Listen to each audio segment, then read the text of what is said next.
Good morning everyone. स्वागत है आप लोगों का कक्षा 7 की गणित की कक्षा में। आज हम लोग देखेंगे त्रिभुज की भुजाओं के लंब समद्विभाजक।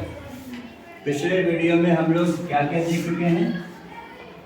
शीर्ष लंब है ना, लंब केंद्र, फिर केंद्रक और माध्यिका। अगर इसको फिर से हम लोग रिवाइज कर रहे हैं तो शीर्ष ए से एक लंब सम्मुख भुजा को उसे कहा जाता है शीर्ष लंब। बी से आप ड्रॉ करोगे एसी पर 90 डिग्री एक लंब, वो हो जाएगा आपके पास शीर्ष लंब। दोनों का इंटरसेक्शन पॉइंट, जो दोनों शीर्ष लंब या तीसरा शीर्ष लंब भी क्या होता है बेटा? संगामी होता है, एक ही बिंदु से पास होता है। इसको हम क्या कहते हैं प्यार से? ऑर्थो सेंटर या लंब केंद्र। रिवीजन बहुत जरूरी है बेटा, वरना भूल जाओगे। या फिर लंब केंद्र ना। और क्या कहा गया था अनुज इसके बारे में?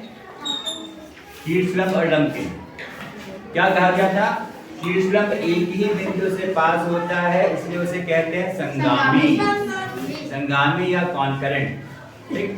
इसके बाद हमने देखा था क्या? माध्यिका। माध्यिका में क्या था बेटा? किसी भी शीर्ष से सम्मुख भुजा के मध्य बिंदु को ज्वाइन करते थे। था आपके पास? किसी भी शीर्ष से सम्मुख भुजा के मध्य बिंदु को, अभी सामने देखिए, जैसे पहले का पढ़ाया हुआ है, ठीक है? किसी भी शीर्ष से सम्मुख भुजा के मध्य बिंदु को मिलाने वाली रेखाखंड को हम लोग माध्यिका कहते हैं। ठीक। यानी ये क्या? बीसी, ये पॉइंट डी है, बीसी का मध्य बिंदु है, इसी क्या हो गया?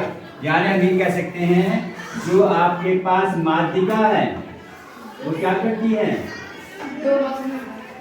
यस, त्रिभुज को दो बराबर भागों में बांट देती है। त्रिभुज को दो बराबर भागों में बांट देती है या दोनों का क्षेत्रफल सेम रहता है। ठीक। वैसे जहां पे माध्यिका मिलती है उसको हम लोग क्या कहते हैं बेटा?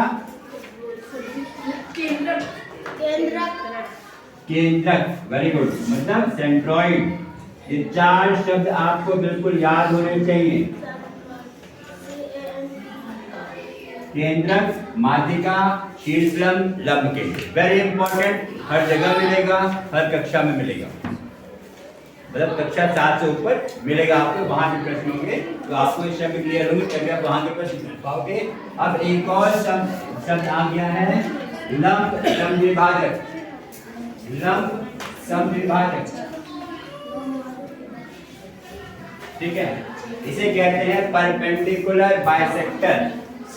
इंग्लिश में क्या कहते हैं? आपको इंग्लिश के टर्म भी याद करने हैं, उसको भी समझना है, क्योंकि कहीं कहीं कंपटीशन में आपको इंग्लिश के टर्म्स मिलेंगे तो कम से कम आपको इंग्लिश के टर्म्स पता होने चाहिए। तो कहते हैं परपेंडिकुलर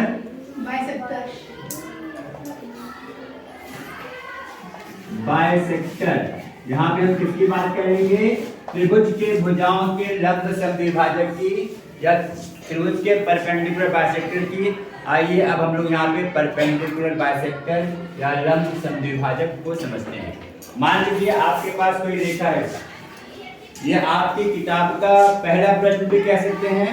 अभ्यास 5D में पहला प्रश्न में क्या कहा गया? देखो, एक रेखाखंड AB लेकर उसकी समद्विभाजक रेखा L खींचिए। एक रेखाखंड AB, इसका हम रफ फिगर ड्रॉ करें, एक रेखाखंड AB हो जाएगा, इसका सम लंब विभाजक मान इसको L कह दिया, स्मॉल l कहा गया है।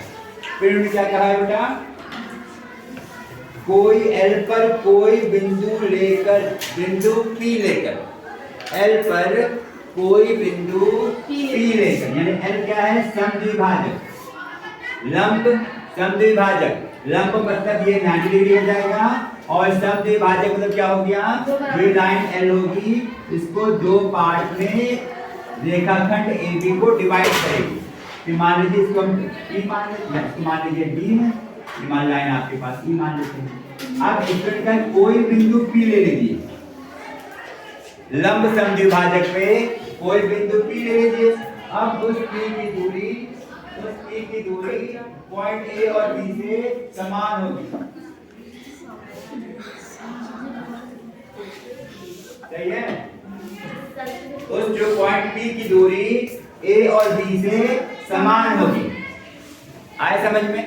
यस, मतलब अब समान में क्या हो गया, PA इक्वल टू PB। ये आपके प्रश्न 1 अभ्यास 5D में दिया हुआ है। ये हम क्यों कर रहे हैं, इस शब्द का मतलब समझने के लिए। किस शब्द का, किस शब्द का, लंब समद्विभाजक का, लंब समद्विभाजक या परपेंडिकुलर बाइसेक्टर का, ठीक है। अब इस और को समझते हैं, हम क्या करेंगे, रेखाखंड AB ड्रॉ कर लो। AB एक सूटेबल लेंथ को आप ड्रॉ कर लो।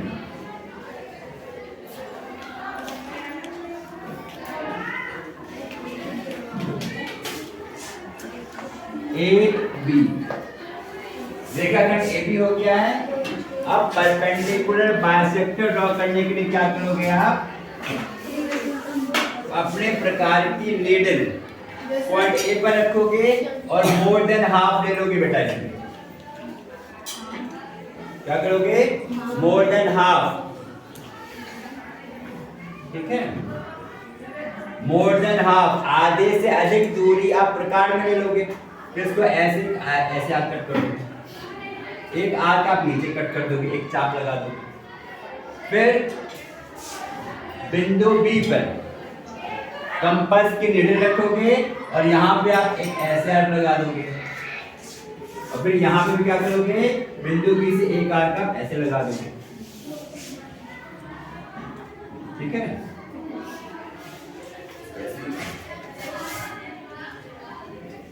ऐसे आर्क सेम रहेगा। अब जब इसको आप ज्वाइन करते हो, इसको आप क्या नाम कहते हो, मान लीजिए हमने ये मान लीजिए पॉइंट X कह दीजिए इसको, या इसको E कह दो, इसको आप F कह दो। जब EF को आप ज्वाइन करोगे तो ये आर्क जहां पे कट कर रहा है इसको आप ज्वाइन कर दीजिए ऐसे।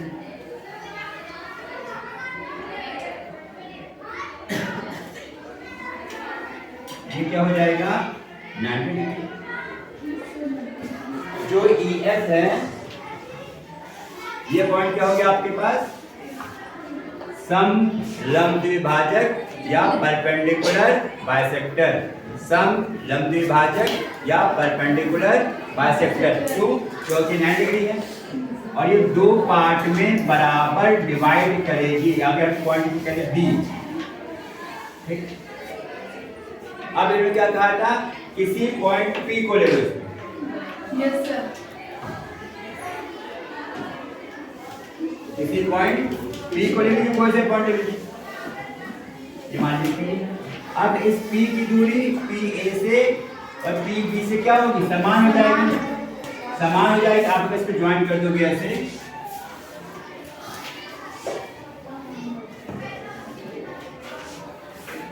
आप जब इस स्केल से नापोगे बेटा इसको,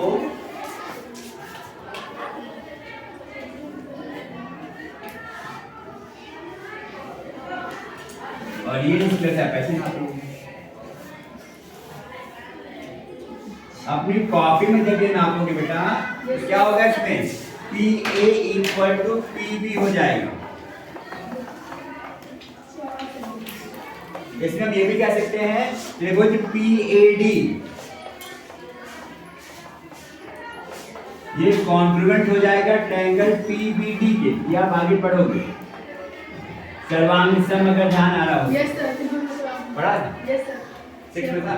चलिए, त्रिभुज में क्या था, वहां पे सर्वांग में क्या था, दो आकृति जो कि सेम फिगर और सेम शेप की, है ना।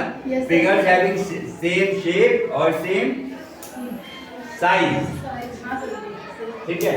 तो यहाँ पे देखो AD is equal to DB है, ये इक्वल है, और ये PD आपके पास कॉमन हो जाएगा, और ये आपके पास 90 डिग्री है। तो ये त्रिभुज आपका SAS से क्या हो जाएगा, सर्वांग सम अगर पढ़ा होगा।